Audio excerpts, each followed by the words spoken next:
আসসালামু আলাইকুম। বাংলা সংবাদে সবাইকে স্বাগত জানাচ্ছি। আমি চিন্তিয়া হক। শুরুতেই সংবাদ শিরোনাম।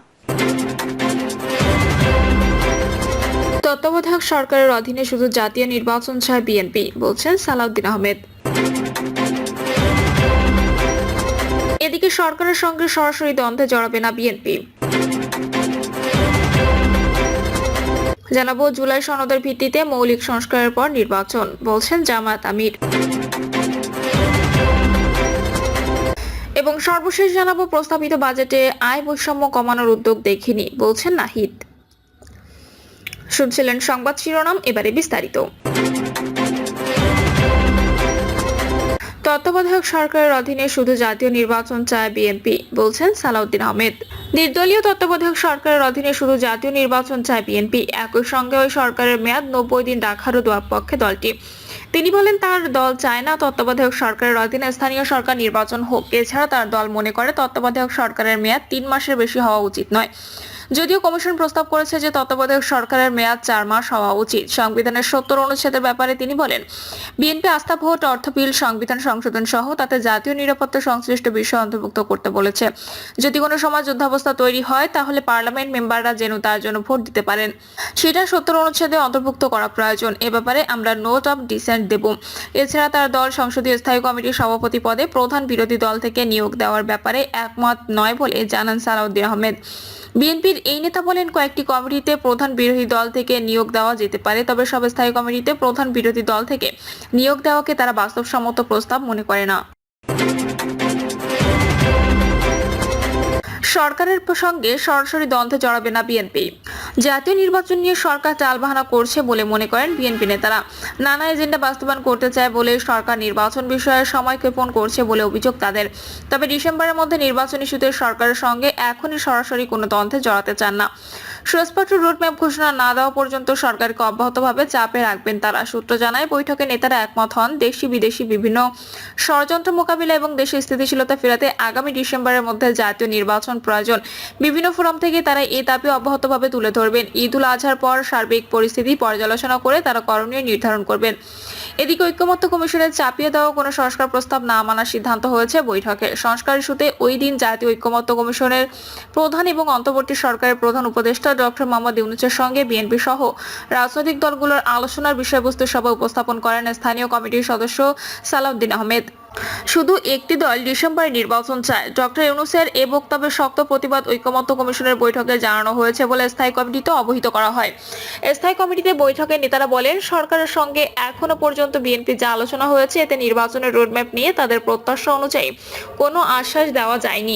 উচ্চ আদালতের রায়ের পরও ঢাকা দক্ষিণ সিটি কর্পোরেশনের মেয়র হিসেবে ইশরাক হোসেনকে শপথ না পড়ানোর বিষয় নিয়েও আলোচনা হয় বিএনপির স্থায়ী কমিটিতে। দলটি মনে করে সরকার শপথ প্রক্রিয়া ঝুলিয়ে রেখেছে।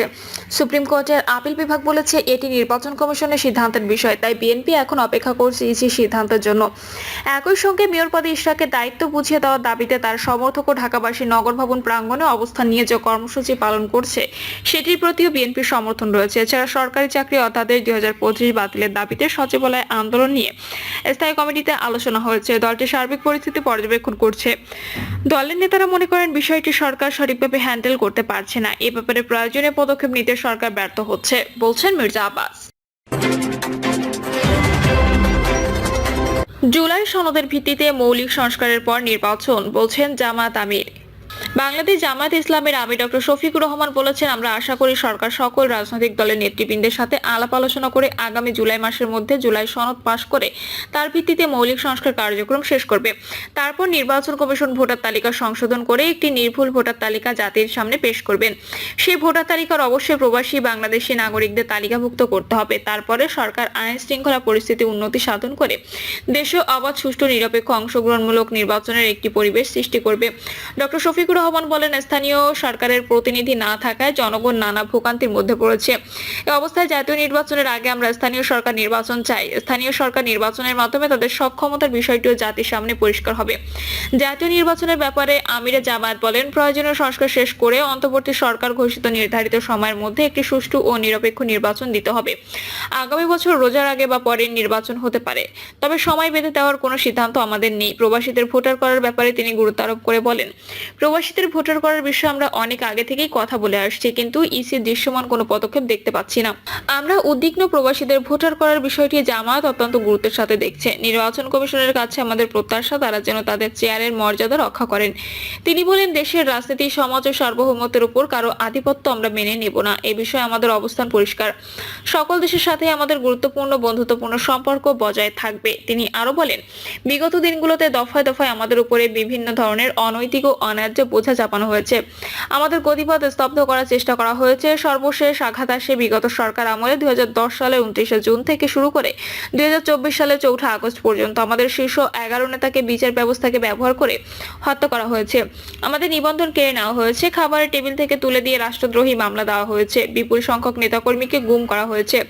অসংখ্য মানুষ গুম করে আয়নাঘরে বন্দি রেখে বছরের পর বছর শারীরিক মানসিক নির্যাতন করা হয়েছে। আমাদের অফিসগুলো তালাবদ্ধ রাখা হয়েছিল। নিজের ঘরেও আমরা শান্তিতে থাকতে পারি না। দেশের আলেম ও সামাজিক সমাজও রেহাই পায়নি।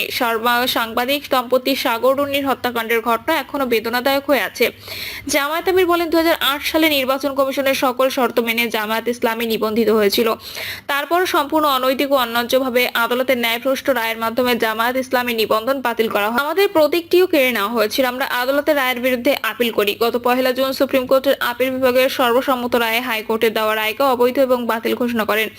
একই সাথে 2013 সালের আগে জামায়াত ইসলামী নিবন্ধন ও প্রতীকের বিষয়টি যে অবস্থায় ছিল সেই অবস্থায় ফিরে দেওয়ার জন্য নির্বাচন কমিশনকে তারা নির্দেশ প্রদান করেন। আমরা মহান আল্লাহর শুকরিয়া আদায় করছি।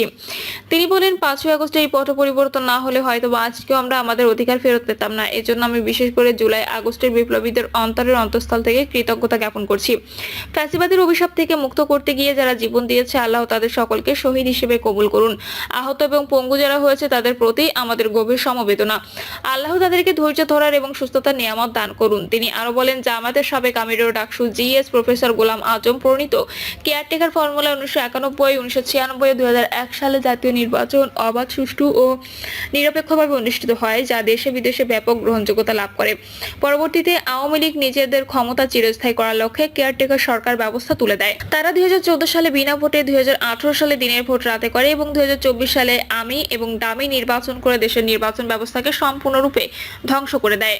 ডক্টর শফিকুর রহমান বলেন, আমরা আশা করেছি অতি দ্রুতই অফিসিয়াল আমাদের নিবন্ধন ও প্রতীক ফিরে পাবো। বর্তমান নির্বাচন কমিশনের কাছে আমাদের প্রত্যাশা তারা যেন তাদের মর্যাদা রক্ষা করেন। তিনি বলেন, আগামীর বাংলাদেশ সত্যিকার অর্থে একটি গণতান্ত্রিক, মানবিক, দুঃশাসন এবং দুর্নীতিমুক্ত বাংলাদেশ হোক, আমরা এই দোয়াই করি। যুব সমাজের প্রতি আমাদের কমিটমেন্ট, আমরা তোমাদের এই দেশ গড়ার কারিগর হিসেবে দেখতে চাই এবং কারিগর হিসেবে গড়ে তোলার জন্য আমরা আমাদের দায়িত্ব পালন করতে চাই।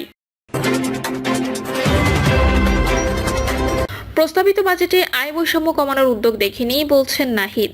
প্রস্তাবিত বাজেট নিয়ে জাতীয় নাগরিক পার্টির প্রতিক্রিয়ায় দলটির আহ্বায়ক মোহাম্মদ নাহিদ ইসলাম বলেছেন, গণঅভ্যুত্থানের মধ্য দিয়ে তৈরি হওয়া যে নতুন বাংলাদেশ, যেখানে আমাদের আকাঙ্ক্ষা ছিল ধনী গরিবের আয়ের বৈষম্য কমে আসবে, কিন্তু এই বাজেটে আমরা সেই আয় বৈষম্য কমানোর কোনো কার্যক্রম উদ্যোগ দেখিনি। এনসিপির আহ্বায়ক বলেন, যেসব ব্যক্তি বা প্রতিষ্ঠান কর ফাঁকি দেয় তাদের করের আওতায় আনা তেমন কার্যকর পদক্ষেপ নেই। এর ফলে নিম্নবিত্ত ও মধ্যবিত্তের উপর করের চাপ অব্যাহত থাকবে। কিছু নিত্যপণ্যের কর কমানো হলেও নিম্নবিত্ত মধ্যবিত্তের উপর যে চাপ তা গুণগতভাবে কমবে না। নাহিদ ইসলাম বলেন, জুলাই গণঅভ্যুত্থানের পর অন্তর্বর্তী সরকার যখন দায়িত্ব গ্রহণ করে, বাংলাদেশের অর্থনীতি তখন ধ্বংসের দ্বারপ্রান্তে ছিল। সবার প্রত্যাশা ছিল এই অর্থনৈতিক ব্যবস্থা একটা রূপান্তর ঘটবে। গণঅভ্যুত্থানের আকাঙ্ক্ষা একটি ভীষণ অর্থনৈতিক রূপান্তরের একটা নীতি এই বাজেটের মধ্য দিয়ে যাওয়া যাবে বলে আশা করা হয়েছিল, কিন্তু বাজেটের আগের অর্থনৈতিক কাঠামোর ছাপ দেখা যাচ্ছে। অবশ্য নাহিদ ইসলাম বলেন, যেহেতু আগের লুটপাট ও ঋণগ্রস্ত অর্থনৈতিক বাস্তবতায় অন্তর্বর্তী সরকারকে পরিচালিত হতে হচ্ছে, ফলে সেই কাঠামোর ভেতরে এই বাজেট প্রণয়ন করতে হয়েছে, যে কারণে আগের অর্থনৈতিক কাঠামোর অনেক ছাপ বাজেটে দেখা যাচ্ছে। প্রিয় দর্শক, এই ছিল এখনকার সর্বশেষ সংবাদ। আপডেট সব সংবাদ পেতে চ্যানেলটি সাবস্ক্রাইব করে বেল আইকনটি ক্লিক করে রাখুন।